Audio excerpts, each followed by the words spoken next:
Hello students, my name is Vikas. I am a PT trainer at Communication for Happiness in Panipat. आज हम इस video में discuss करेंगे describe images के बारे में, जो कि स्पीकिंग का एक टास्क होता है। आपकी जो डिस्क्राइब इमेजेस होती है वो 7 to 8 टाइप्स की होती हैं, such as process chart, flow chart, bar graph, line graph, pie chart and the last is map and random image. तो लास्ट वीडियो में मैं आपको 3 इमेजेस के बारे में बता चुका हूँ, such as bar graph, line graph and pie chart. इस इमेज में हम नेक्स्ट के जो टाइप्स बचे हैं इमेजेस के, उसके बारे में डिस्कस करेंगे। तो चलिए शुरू करते हैं। सबसे पहले आपके सामने रैंडम इमेज शो हो रही है। इस रैंडम इमेज को देख के जो आपको 25 सेकंड्स टाइम गिवन होता है, उसमें आपने कीवर्ड्स नोट डाउन कर लेने हैं या फिर कीवर्ड्स को माइंड में रिमेंबर कर लेना है। कीवर्ड्स जैसे कि trees, plants, windows, glasses, buildings, traffic, car, बस एंड ट्रक, इन कीवर्ड्स को आप नोट डाउन कर सकते हैं विद इन 25 सेकंड्स। ठीक है, तो मैं आपको 25 सेकंड्स का टाइम देता हूं, आप इस इमेज को एनालाइज करो।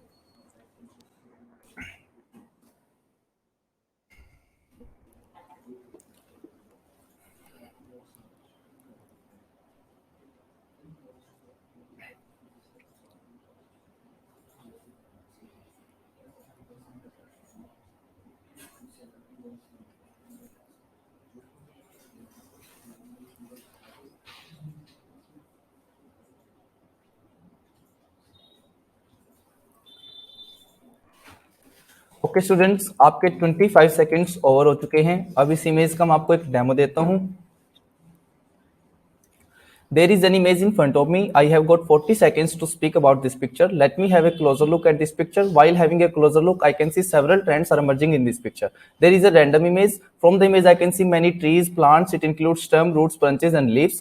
From the image, I can see many doors and windows. From the image, I can see different types of buildings. Some are small and some are large. From the image, I can see road and zebra crossing. It includes traffic, car, bus, and truck. From the image, I can see shadow and sunlight. From the image, I can see many people. Some are boys, some are girls, and other are male and female. Overall, this image is very informative, give detailed information about the random image. तो जैसे कि मैंने आपको बताया था, आपने main keywords note down करने हैं। मैंने एक्सप्लेनेशन के अंदर उन्हीं कीवर्ड्स को यूज किया है, such as tree, plants, windows, glasses, buildings, etcetera etcetera.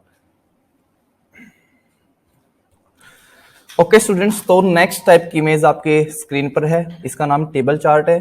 इसमें भी आपने सेम वही स्ट्रेटेजी अपनानी है, सच एज जो हम करते हैं, जो आपके मेन कीवर्ड्स होते हैं विद इन 25 सेकंड्स उनको नोट डाउन करते हैं। इस इमेज में आपको नोट डाउन करने हैं, सच एज आपकी हेडिंग होगी, टाइटल बोला जाता है जिसको। आपने आपकी कैटेगरीज देखनी है, आपने कंट्रीज देखनी है, और डिफरेंट टाइप्स की आपकी वैल्यू दे रखी है। सच एज मेल्स में आपने थाउजेंड्स की वैल्यू दे रखी है, हंड्रेड्स की वैल्यू दे रखी है। अगर हम बात कर लेते हैं बियर कंजप्शन पर कैपिटा में, वहां पे आपको लीटर्स की वैल्यू दे रखी है।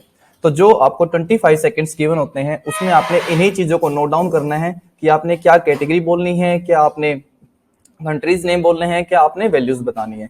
तो ठीक है, मैं आपको 25 सेकंड्स देता हूं नोट डाउन करने के लिए। आपके 25 सेकंड्स स्टार्ट होते हैं।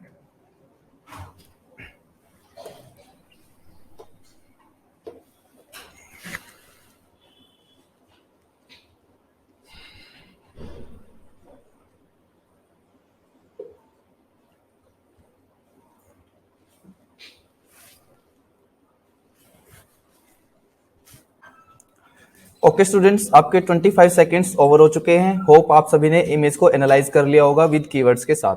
अब इस इमेज का मैं आपको एक डेमो देता हूं उन्हीं कीवर्ड्स को याद रखते हुए। There is a table chart in front of me. The heading of the image is alcohol related deaths in 2005.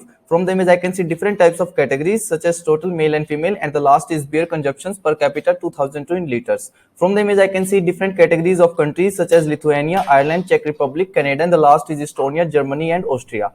From the image, I can see different types of values. In case of female, I can see 13,000, 169,000, 469,000, and the last is 51,000. In case of beer's consumption per capita in 2002, I can see different values of liters such as 91, 104, 132, and the last is 107. Overall, this image is very informative, give detailed information about the alcohol-related deaths in 2005. तो जैसे कि आपने देखा, मैंने आपको जो keywords note down करवाए थे, उन्हीं कीवर्ड्स के अकॉर्डिंग मैंने इस इमेज को स्पीक किया है। सच एज मैंने सबसे पहले आपको टाइटल था उसको डिस्क्राइब किया है, उसके बाद जो आपकी कैटेगरीज थी such as total male and female, and the last is beer consumptions, उन्हीं को मैंने डिस्कस किया। उसके बाद मैंने नेक्स्ट स्टेप लिया है, जो आपके सामने कैटेगरीज हैं डिफरेंट टाइप्स ऑफ कंट्रीज की, उनको डिस्कस किया है, और वैल्यूज। अगर आप मैक्सिमम मिनिमम टेबल चार्ट में यूज करते हैं तो आपको कंफ्यूजन रहती है, स्टक होने के चांसेस काफी हद तक बढ़ जाते हैं। बट अगर आप in case total, in case mail and female, एक रो या एक कॉलम को in case of Lithuania use करते हैं, तो वहां पे आपकी जो वैल्यूज होती है सीक्वेंस में होती है, तो आप रेगुलर तीनों को बोल पाओगे, जिससे स्टक के चांसेस आपके कम हो जाएंगे। ओके स्टूडेंट्स, तो अब आपके सामने जो इमेज शो हो रही है वो होती है टाइप ऑफ इमेज मैप। अब मैप आपके काफी टाइप्स के आ सकते हैं, जिसमें आपको सिर्फ और सिर्फ मान लो पूरा एंटायर ग्लोब दिखा सकते हैं, वो किसी स्पेसिफिक एरिया के बारे में बता सकते हैं, वो किसी भी लिमिटेड कंट्रीज का मैप आपको शो कर सकते हैं। जैसे कि अगर हम डिस्प्ले वाले मैप को देखें तो इसमें सिर्फ और सिर्फ स्विट्जरलैंड के बारे में बता रखा है हमने, वो भी डिफरेंट लैंग्वेजेस के अकॉर्डिंग। तो इसमें भी हमें देखो मेन कीवर्ड्स, तो इसमें हमारे पास हेडिंग और 4 टाइप्स ऑफ लैंग्वेजेस ही है, तो नोट डाउन करने की आपको नीड नहीं है। आप सिर्फ 25 सेकंड्स लो और इसको एनालाइज करो। आपके 25 सेकंड स्टार्ट होते हैं।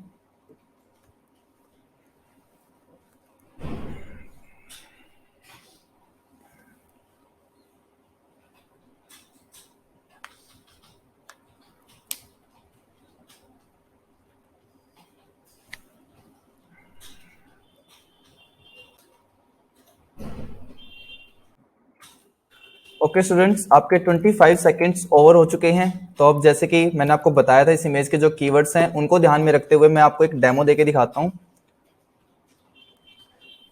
There is a map in front of me. From the image I can see the heading of the image is Switzerland languages. From the image I can see 4 types of languages such as German, French, Italian, and the last is Romansh. From the image I can see different types of colors such as pink, green, yellow, and the dark green. From the image I can see a symbol of emergency which represents white and red color.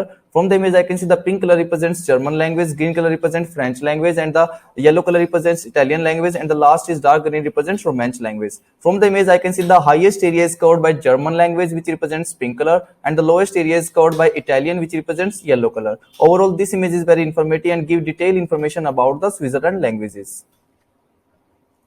तो जैसे कि मैंने बताया, अगर हमारे सामने image आ जाती है जिसमें आपके पास कीवर्ड्स बहुत ही कम होते हैं, जैसे कि अगर इस इमेज का ही एग्जांपल है, इसमें 4 ही कीवर्ड्स हैं, तो ऐसे इमेज में चाहिए पाई चार्ट हो, चाहिए आपका मैप हो, इन केस में आपने कलर्स का यूज करना है, क्योंकि कंटेंट हमारा कंप्लीट हो जाएगा अगर हम Switzerland language, German, French, Italian, रोमांच को सभी को क्या करें, डिस्क्राइब कर दें। उसके बाद हमारे पास इमेज में बोलने के लिए कुछ बचेगा नहीं। बट हमें क्या करना है, 20 सेकंड्स प्लस जाना है, 35, 37, 38 तक पहुंचना ही पड़ेगा। उसके लिए अगर हम कलर्स की हेल्प लेते हैं तो हमारा टाइम इजिली कंज्यूम हो जाता है विदाउट एनी फ्लुएंसी ब्रेक। तो इसलिए इस इमेज में मैंने कलर्स की हेल्प ली, क्योंकि इस इमेज में कंटेंट बहुत ही कम था। स्टूडेंट्स, तो अब नेक्स्ट, अगर हम नेक्स्ट टाइप की बात कर लेते हैं, तो इस इमेज को बोला जाता है प्रोसेस चार्ट। या आपकी साइकिल चार्ट की फॉर्म में आ जाती है, या आपकी फ्लो चार्ट की फॉर्म में आ जाती है, बट जो इनका टेम्पलेट होता है वो काफी हद तक सिमिलर ही रहता है। तो अगर आप एक ही टेम्पलेट को यूज करो तीनों इमेजेस के लिए तो कोई दिक्कत नहीं है। सबसे पहले आपको इसमें कीवर्ड्स तो आपको मेन दे ही रखे हैं, तो आपको 25 सेकंड्स मिलते हैं। इस इमेज को एनालाइज करो, कनेक्टर्स की हेल्प लो, जो आपको एक स्टेप से दूसरे स्टेप पे जाने के लिए नीड पड़ेगी। आपके 25 सेकंड स्टार्ट होते हैं नाउ।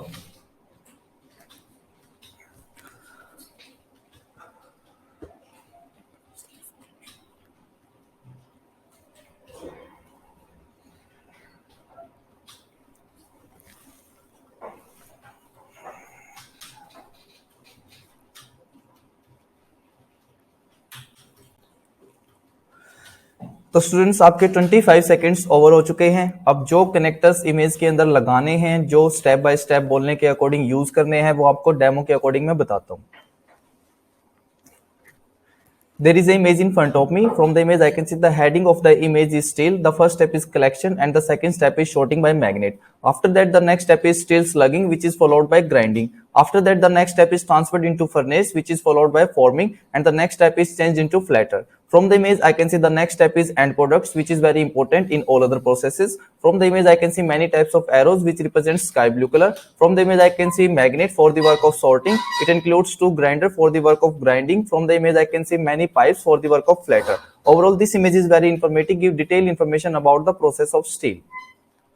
तो स्टूडेंट्स, जो मैंने कनेक्टर्स आपको बताए थे वो कनेक्टर्स आपके अगर आप रैंडम इमेज में यूज करते हो, प्रोसेस चार्ट इमेज में यूज करते हो, तो वो होते हैं transferred into, changed into, moved into, first step, next step, which is followed by. In connectors की हेल्प से आप फ्लो चार्ट, साइकिल चार्ट या फिर आपका प्रोसेस चार्ट, किसी भी टाइप के इन तीनों में से कोई भी चार्ट आता है तो आप इन कनेक्टर्स की हेल्प से उस इमेज को डिस्क्राइब कर सकते हो इजिली। अगर आप normally first step, second step, third step use करते हो तो आपको टाइम कंज्यूम करने में प्रॉब्लम फेस करनी पड़ सकती है, क्योंकि जो आपकी इमेज होती है नॉर्मली उसमें 6 to 7 स्टेप्स आते हैं। 6 to 7 स्टेप्स में अगर आप कनेक्टर्स नहीं लगाते हो तो टाइम कंज्यूम आपको 22 सेकेंड्स या 25 सेकेंड्स तक एटलीस्ट खत्म हो जाता है। बट अगर आप इन कनेक्टर्स का यूज करते हो तो ये आपके पर स्टेप के साथ 1 या 2 सेकंड को कंज्यूम करेंगे, जिससे आप इजिली 30 सेकंड्स अबव जा सकते हो। होप ये वीडियो आपके लिए बहुत ही इन्फॉर्मेटिव रही होगी। अगर आपको ऐसी ही और ज्यादा वीडियोस चाहिए हैं तो आप यूट्यूब पे हमारा चैनल कम्युनिकेशन फॉर हैप्पीनेस के नाम से है, उसको सब्सक्राइब कर सकते हैं। अगर आपको अपने पीटी या आइल्स एग्जाम के रिगार्डिंग कोई भी जानकारी लेनी हो, या फिर आप अपनी वीजा रिगार्डिंग फाइल के अकॉर्डिंग कुछ भी जानकारी लेना चाहते हो, तो आप हमारे सेंटर कम्युनिकेशन फॉर हैप्पीनेस में विजिट कर सकते हैं, जो कि पानीपत में है। Okay, thank you.